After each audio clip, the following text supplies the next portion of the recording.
All right, so for those who don't know, all right, I've been studying the structure of existence and exactly how it relates to us, us being a microcosm, all of existence, the cosmos being a macrocosm, how we actually connect, how we actually can orchestrate our reality to the one we prefer rather than keep experiencing things that we don't prefer, keep being in cycles. We've all talked about, learned about, heard about law of attraction, the law of manifestation, looking at things like The Secret, or depending on where you at in your education or where you've been in for the past decade or whatever. It's a lot of this shit is just old knowledge, but it's been resurfaced. So that's why even with New Age, it's not really New Age. It's just resurfaced information. People remembering, people talking about things, getting back into the things that we were once just we embodied wholeheartedly, naturally, organically in ancient times. And when you do your history, you actually see that. But right now I just been not just for a while, I've been fascinated with understanding how existence really works, how structuring reality actually works, how our minds actually works, our biology. You know what I mean? If we're related to the macrocosm, right, and the mechanics of the macrocosm is also supposed to be the mechanics within us, understanding these mechanics so we can actually be more intentional and be more proactive in orchestrating the things into our lives and making better decisions for ourselves. So in this journey, throughout these studies, I'm also looking at old religious texts, ancient texts, texts that most people may not have even heard about or told they didn't need to read. What I found with looking at all these different religions and shit, it's like they all say the same thing, just in different languages, just according to whatever culture they belong to, right? It's all the same thing for real, you know what I mean? And you really see that. That's why this whole separation, this division, this war of religion is really nonsense. But they feed it to us and then we eat it up. You know what I mean? But I want to share some things that I've found in relation to understanding how our mind affects our reality in a good way, right? Or the negative way, but exactly what does it mean? Why having positive thoughts? Why having a positive mindset is more effective, it's more proactive, and it's more in alignment with connecting with God. I use three texts, one from the I Ching, one from the Bible, and one from the Gathas, which is from Zoroastrianism, which many may not be aware of. It actually predates the Bible, predates Christianity, and a lot of the scriptures, the hymns in Zoroastrianism, is echoed in the Bible.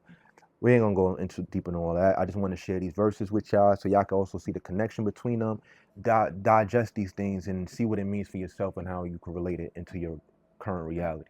All right, so first we're gonna start with the I Ching. By allowing inferior thoughts, habits to pass away, you make room for an expansion of your superior qualities, which leads inevitably to good fortune. And your conduct with others embody every situation. To overextend yourself or require that of another is to create an undesirable imbalance. All right. So to overextend yourself, to be doing too much that you don't even need to be doing, imbalance. But we over here talking about people need to apply more pressure, you need to do all of this extra shit. When that creates an imbalance, it's not harmony, right? In your conduct with others, you need to treat others how you want to be treated. You need to treat people fairly, and that's my big thing in life is treating people fairly. All right, next is from the Bible, going to Philippians chapter 4, verse 8. Whatever is true, whatever is honorable, whatever is just, whatever is pure, whatever is lovely, whatever is commendable, if there is any excellence, if there is anything worthy of praise, think about those things. So focus your mind on positivity, focus your mind on the good thoughts, focus your mind on healthy thoughts. And when we talk about the placebo effect, we understand that, positive thoughts of, positive affirmations from yourself or any thoughts from other people that's convincing you that a certain medicine will work, right? As long as you're positive about it, that creates a healing effect in your body. We talked about that, and we're going to go further in that in a further lesson. Next is Yasna chapter 34 verse 13 to 14, which comes from the Gathas, like I said, from Zoroastrianism, which predates Christianity. It is the path of the good mind which thou hast manifested to me, O Ahura, whereby the well-doers in accordance with the teachings of the spiritual gods, acting in harmony with truth alone, shall pass onward to the assigned reward of which thou art of the bestower, O Master, which is their God. This precious reward thou hast givest by way of the good mind, thou hast given to those who perform actions through knowledge and pure thought, who attempt for the progress and development of the world. Interesting. And that's from the Yasna, chapter 34, verse 13 to 14. All right. So you see how in each of these, it talks about having a pure mind. right? It talks about having good thoughts. It talks about performing good actions, being in harmony, right? Doing to others as you would unto you, right? Each of these things echo that. It's not just in the Bible. I thought that was fascinating to me, and it just shows right here, like in the science that we're figuring out now, and with understanding epigenetics, understanding the placebo effect, understanding how people like Edward Bernays, showed us that propaganda, media influence can influence our habits, our nature, our way of thinking, our belief systems, and then influence our actions, right?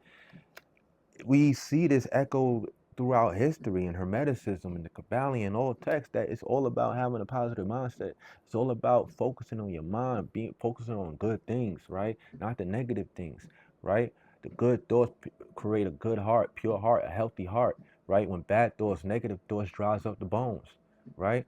So we understand that we have to understand and accept that we are that accountable, because it's our way of thinking, it's our belief system that is triggering events in our lives, whether it's positive or negative, whether you prefer it or you don't prefer it, whether it's chaotic or it's in harmony, right? It's all because of the projections of ideas, of beliefs that we're putting out in the world, right? So be mindful of how you're thinking. Be mindful of what you believe in. Be mindful of how you interacting with other people and also with yourself, right? The greatest sin you could commit is against yourself. It's not being true to yourself, right? Going against yourself, going against your actual nature, and not being true to who you are. And you find things like that in the Bhagavad Gita, right? You find that the story of the inner turmoil, the inner struggle, right? And you saw what Krishna said, yo, fuck that. Yeah, you're worried about killing your family, killing people out there, but this is your duty. This is what you were assigned to do. You are a warrior. You are in war. You must do what you're assigned to do. Whatever's going to happen is going to happen anyway.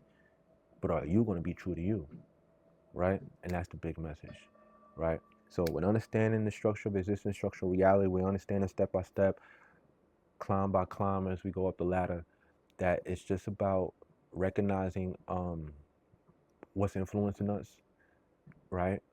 How we've been influencing, right? How we've been influencing other people, how we've been influencing ourselves, how we've been allowing other people to influence us, how we've been performing in our lives, and how we choose to perform going forward, what we choose to accept, what we choose to neglect.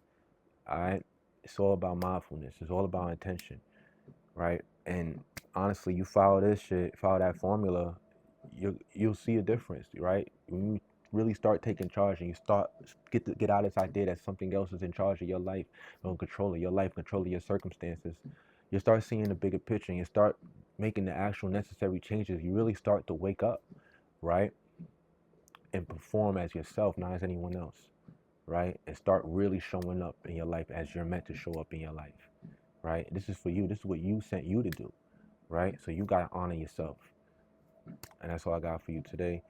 We'll move forward next for the lesson of understanding the structure of existence. Next thing we're going to talk about is Edward Bernays and his effects in propaganda and how that's been affecting us, to this day, and how that also ties to epigenetics. All right, so peace.